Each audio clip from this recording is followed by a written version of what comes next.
नमस्ते,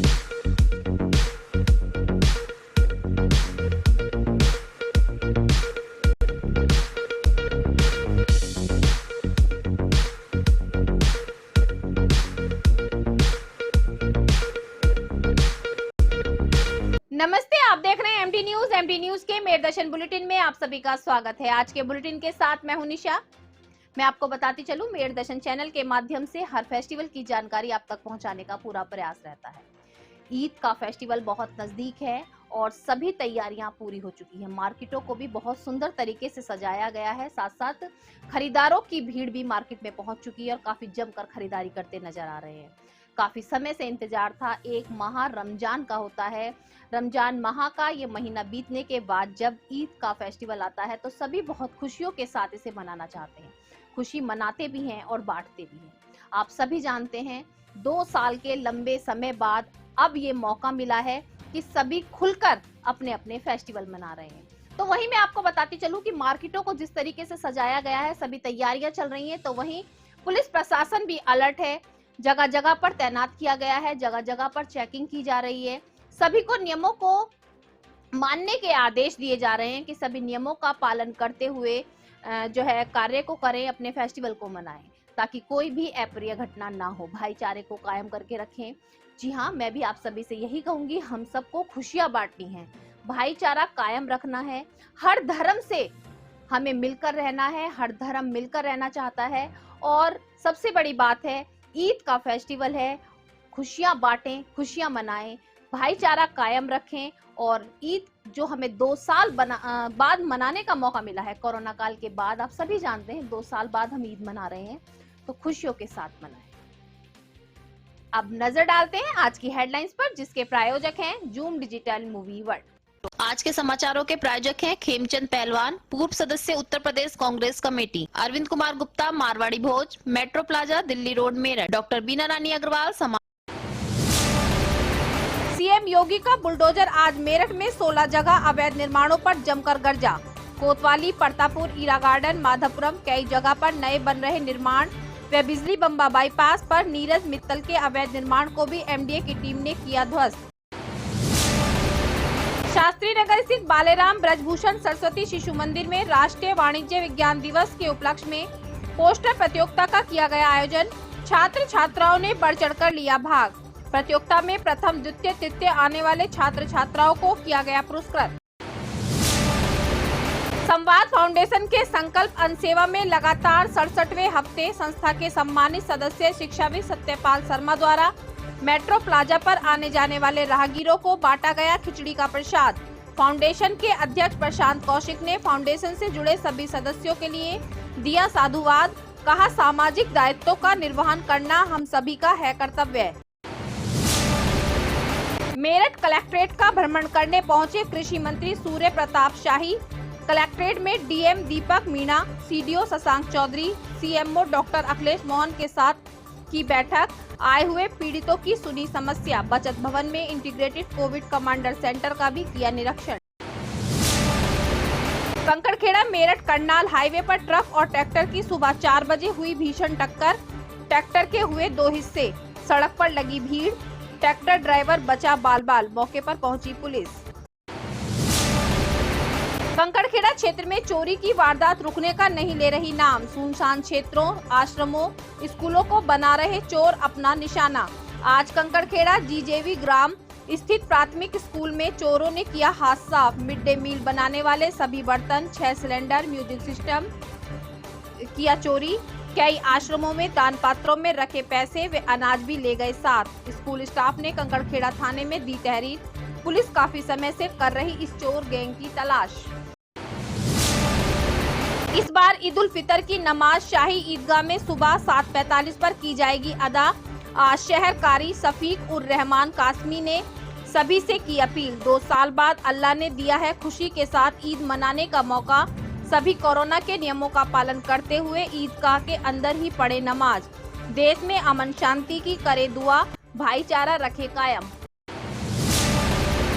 राज्य मंत्री केपी मलिक के मेरठ आगमन की खुशी में उत्तर प्रदेश सहकारी ग्राम विकास बैंक लिमिटेड मेरठ मंडल द्वारा चौधरी चरण सिंह विश्वविद्यालय के बृहस्पति भवन में स्वागत समारोह कार्यक्रम का किया गया आयोजन। आज के कार्यक्रम में मुख्य अतिथि भी रहे राज्य मंत्री केपी मलिक। करण पब्लिक स्कूल के मैदान में चल रहे इंटर हाउस फुटबॉल चैंपियनशिप का फाइनल मैच पटेल हाउस ने जीतकर किया अपने नाम। स्कूल चेयरमैन निर्मल सिंह व प्रिंसिपल उमेश कुमार शर्मा ने पटेल हाउस को ट्रॉफी देकर किया सम्मानित। अब खबरें विस्तार से। उत्तर प्रदेश के मुख्यमंत्री योगी आदित्यनाथ का बुलडोजर कई जगहों पर गरज रहा है। जी हां, मैं आपको लगातार दिखा रही हूं कि जहां भी अवैध निर्माण चल रहे हैं वहां पर बुलडोजर चलाया जा रहा है। एमडीए की टीम पहुंच रही है और बने बनाई इमारतों को भी ध्वस्त किया जा रहा है। आज मेरठ में 16 जगह पर एमडीए की टीम पहुंची और बने हुए जो अवैध तरीके से कब्जे की हुई दुकानें थी, मकान थे या कोई भी बिल्डिंग थी, उनको ध्वस्त किया गया। साथ साथ आपको ये भी बताती चलूं कि बिजली बम्बा बाईपास पर नीरज मित्तल द्वारा भी अवैध संपत्ति बनी हुई थी, उसको भी आज बुलडोजर द्वारा ढा दिया गया। नव निर्माण चल रहा था जिस पर अभी लेंटर नहीं पड़ा था, उसको भी एमडीए की टीम द्वारा ध्वस्त किया गया। तो अब उत्तर प्रदेश योगी सरकार राज्य में कहीं भी गलत कार्य बर्दाश्त नहीं होगा और काफी समय से इस तरीके का कार्य चल रहा है और अभी यही कहा गया है कि एमडीए की टीम अब सक्रिय हो चुकी है। कहीं भी यदि अवैध निर्माण नजर आएगा तो उसको ध्वस्त किया जाएगा। ऑर्डर पारित किया गया, इन्हीं के सहायता मजिस्ट्रेट और पुलिस बल की मांग की गई थी कि अवैध ढांचे वही कार्रवाई कराई जाएगी। थोड़ा सा आपको भी टाइट होना पड़ा है, जो अधिकारी थे एमडीए के उनकी लापरवाही को लेकर के, उसको लेकर क्या रिपोर्ट आगे आप भेजें जिससे लापरवाही सामने आ रही है एमडीए के अधिकारियों की? चूँकि जगह सक्रिय है, थोड़ी समस्या जिस में आ रही थी, मगर फिर भी जो अवैध निर्माण है वो मिटाया जाएगा। और अभी आप देख रहे हैं ऐसी प्रक्रिया अपनाते हुए बता दिया गया है कि अवैध ढांचा भी गिर जाए और किसी और क्षति ना हो, इसका भी ध्यान रखना है।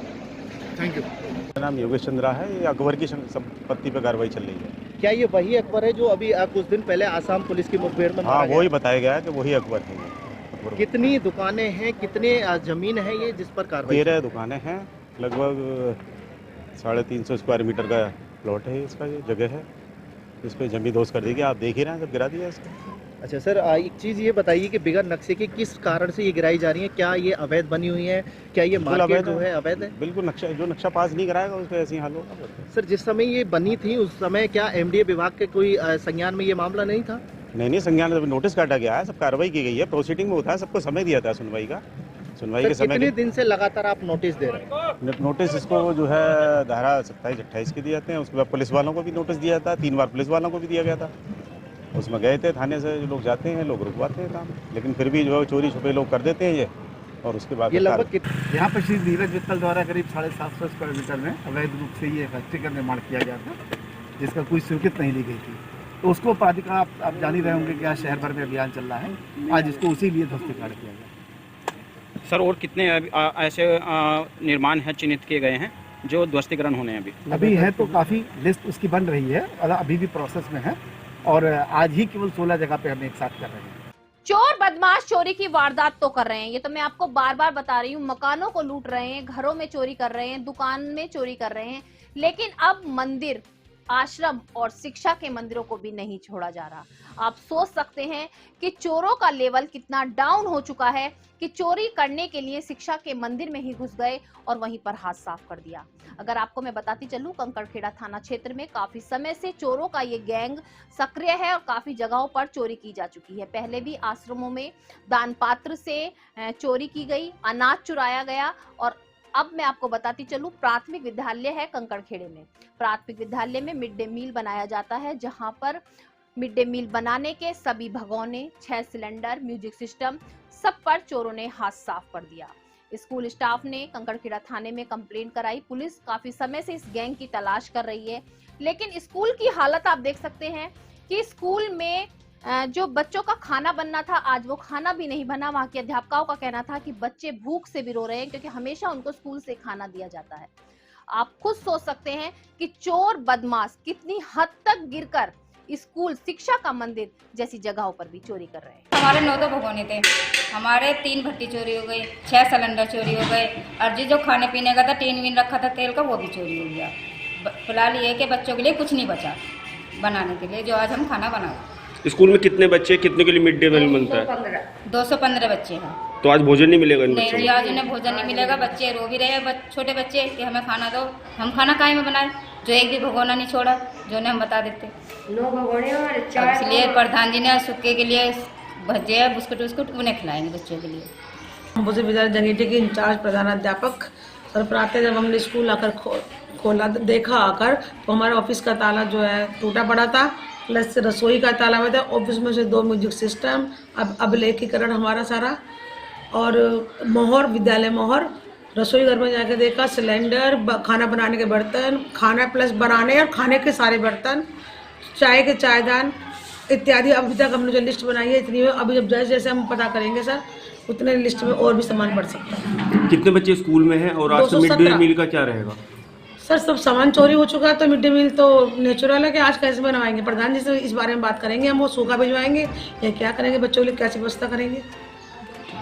ईद के फेस्टिवल को लेके जैसा कि अभी मैंने आपको बताया कि तैयारियां चल रही हैं, जगह जगह पर मार्केटों को सजाया गया है, खरीदार मार्केट में पहुंच चुके हैं, कपड़ों की दुकानों पे काफी शॉपिंग हो रही है। तो वहीं नमाज की तैयारी, कि नमाज कब होगी, इन सभी चीजों को लेकर के मुस्लिम समुदाय जो है इंतजार कर रहा है कि कब ईद का चांद निकलेगा और कब जो है ईद मनाई जाएगी। जी हाँ, 2 साल बाद खुशी के साथ सभी को ईद उल फितर का ये पर्व मनाने का मौका मिला है, जिसको लेकर के सभी के चेहरे खिले हुए हैं और सभी बहुत कह सकते हैं उत्साह से इंतजार कर रहे हैं ईद का।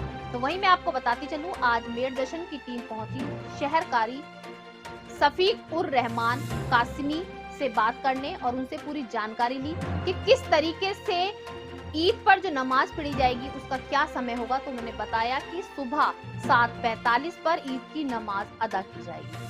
सभी समय रहते ही जो है शाही मस्जिदों में पहुंचे, वहां पर पूरे नियमों का पालन करते हुए नमाज अदा करें, भाईचारे को कायम रखें, जो नियम बताए गए हैं उनका पालन करें, कोई भी सड़कों पर या बाहर गलियों में नमाज ना पढ़े, अपने अपनी मस्जिदों में पहुंचकर, अपने पड़ोस में जो मस्जिदें हैं वहां पहुंचकर ही नमाज को अदा करें, क्योंकि हमें भाईचारा भी बनाकर रखना है, सौहार्द के साथ हमें अपने ईद का पर्व मनाना है। 2 साल बाद ये खुशी का मौका आया है, तो इस खुशी को मिलजुल कर मनाएं, एक दूसरे के साथ बांटें। तो देखिए क्या कहा शहरकारी ने। बिरादरान इस्लाम, अल्लाह रब्बुल इज़्ज़त का बड़ा फज़ल और एहसान है कि 2 साल के बाद अल्लाह का ये करम हम पर हुआ है कि रमज़ान मुबारक के हमने रोज़े और तरावी की नमाज़ें मस्जिदों में अदा की है। बहुत अल्लाह का करम रहा है कि पूरे महीने हमने इबादतों में अपने वक्त को गुजारा है, और ये आगे आने वाला वक्त जो है ये और ज़्यादा एहतियात के लिए का मुतकाज़ी है, तकाज़ा करता है हमसे। ईद का त्यौहार बहुत ही खुशी और उसलूबी के साथ हमको मनाना है। हम इसी एहतियात के साथ में, जिस तरह पिछले परंपराएं चली आ रही हैं, अपना नमाजें अदा की जाती हैं, मस्जिदों में नमाजें होती हैं, ईदगाहों में नमाजें होती हैं, इस इमसाल भी इस तरह से ये माहौल है। अल्हम्दुलिल्लाह सब जगह पर नमाजें होंगी, लेकिन इसी के साथ साथ आपसे मेरी दरख्वास्त है कि नमाजें अदा करने के साथ साथ गली कूचों में और सड़कों पे नमाज पढ़ने में एहतियात बरतें। ईदगाह के अंदर 7:45 बजे का नमाज का वक्त है, आप सभी हजरात वही वक्त पर नमाजें अपना अदा करें, ईदगाह के अंदर सही वक्त पर पहुंचें और एहतियात बरतें गली कूचों में और रोडों पर नमाज पढ़ने के अंदर। अल्लाह हम पर अपना फजल फरमाए, अल्लाह हम पर करम फरमाए। अपने महल्ले की मसाजिद में जिस तरह से नमाजें होती रही हैं, ईद की नमाजें हो या जुमातुल मुबारक की नमाजें, वो सारी नमाजें अपनी जगह पर इसी तरह से अदा की जा रही हैं और अदा की जाएंगी। अल्लाह हमारी मदद फरमाए। आने वाले हालात, ये त्यौहार, ये ईद उल फितर का त्यौहार है, ये बहुत अजीम त्यौहार है हमारा।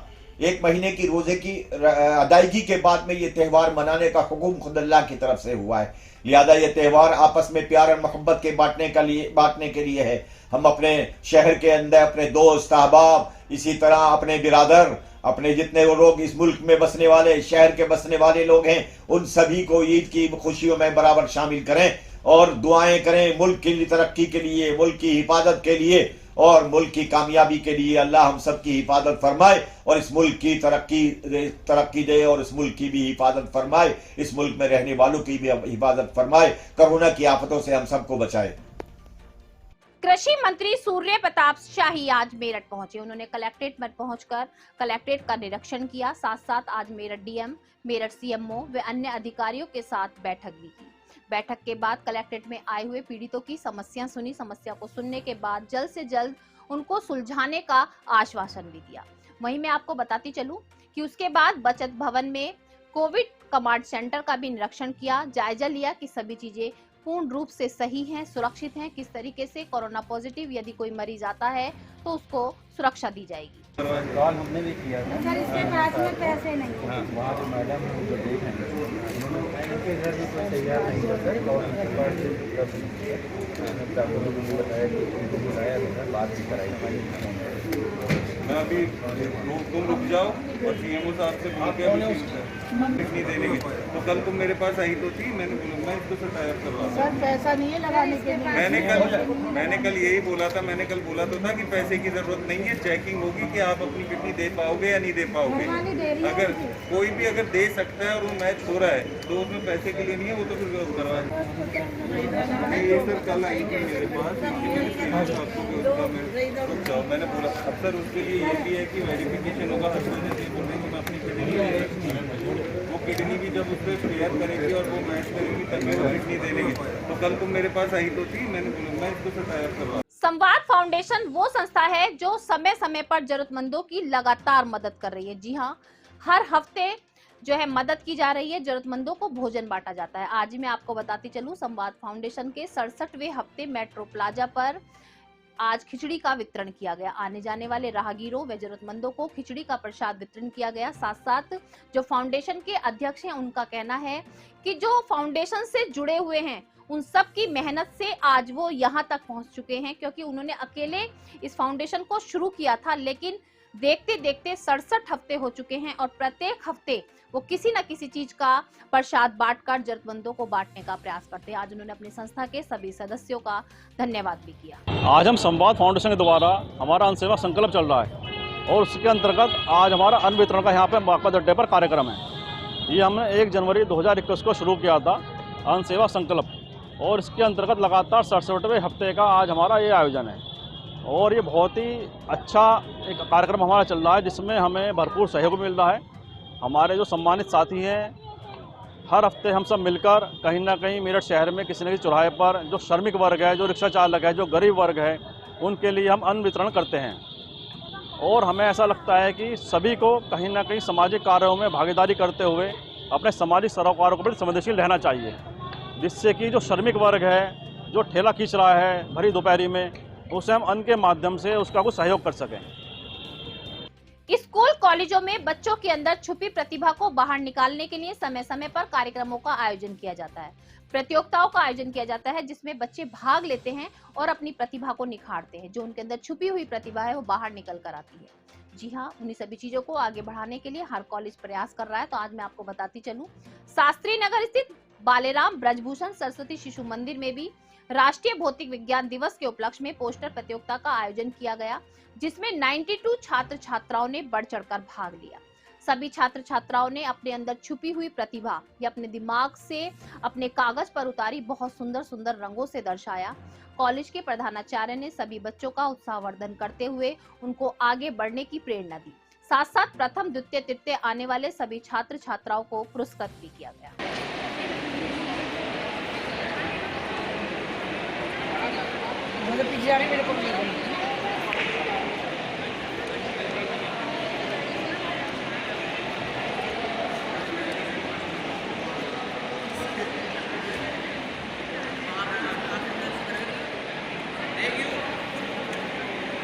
उत्तर प्रदेश सहकारी लिमिटेड बैंक मेरठ द्वारा आज चौधरी चरण सिंह विश्वविद्यालय के बृहस्पति भवन में स्वागत समारोह कार्यक्रम का आयोजन किया गया। जी हां, आज मैं आपको बताती चलूं, राज्य मंत्री केपी मलिक आज मेरठ पहुंचे। उनके स्वागत में कार्यक्रम का आयोजन किया गया और आज कार्यक्रम में मुख्य अतिथि भी राज्य मंत्री केपी मलिक रहे।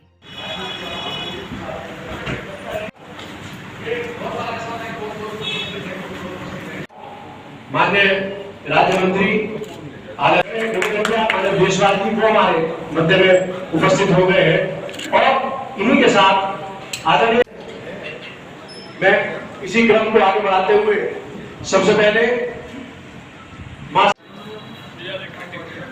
उनके साथ श्री देशवाल जी जो CEO है और भारत में माननीय टीपी मलिक साहब हमारे मध्य में बहुत लंबा कार्यक्रम नहीं है।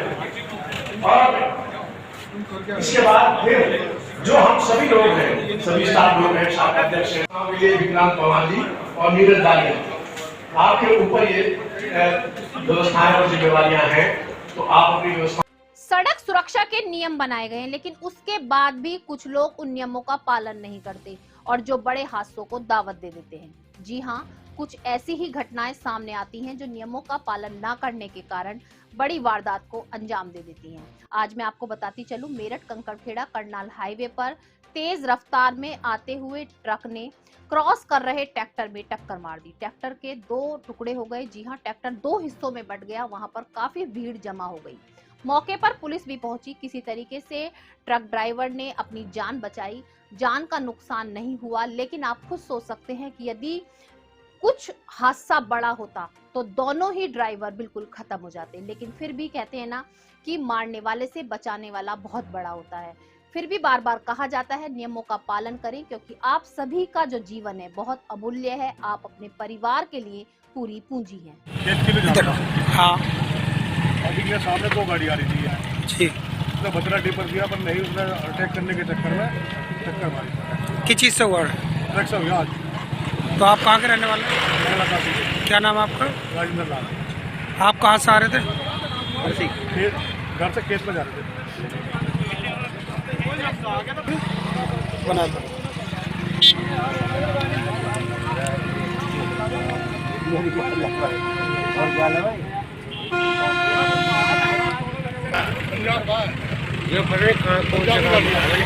वो तो मैं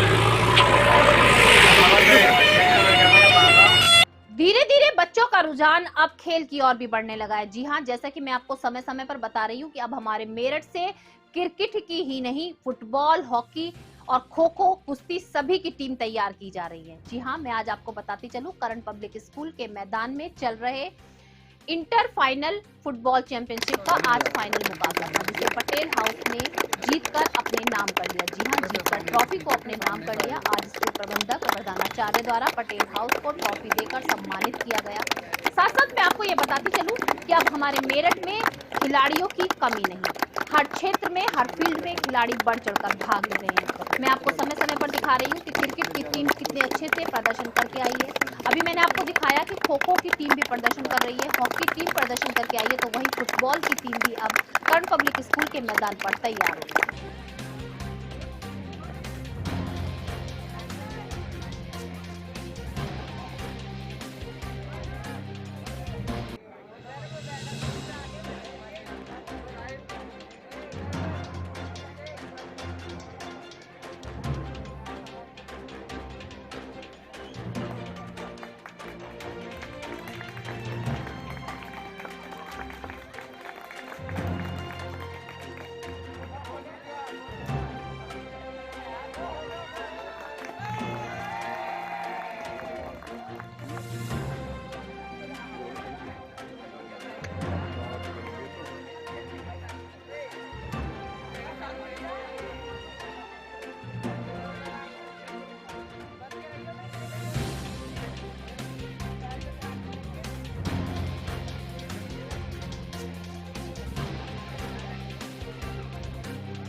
अब नजर डालते हैं जिला संबल की खबरों पर। जी हाँ, जिस तरीके से मैं आपको मेरठ के नजारे समय समय पर मेरदर्शन चैनल के माध्यम से दिखा रही हूँ, तो वहीं मैं आपको दिखाती हूँ कि आज जिला संबल में दिन भर में क्या क्या हुआ। क्या नाम है आपका?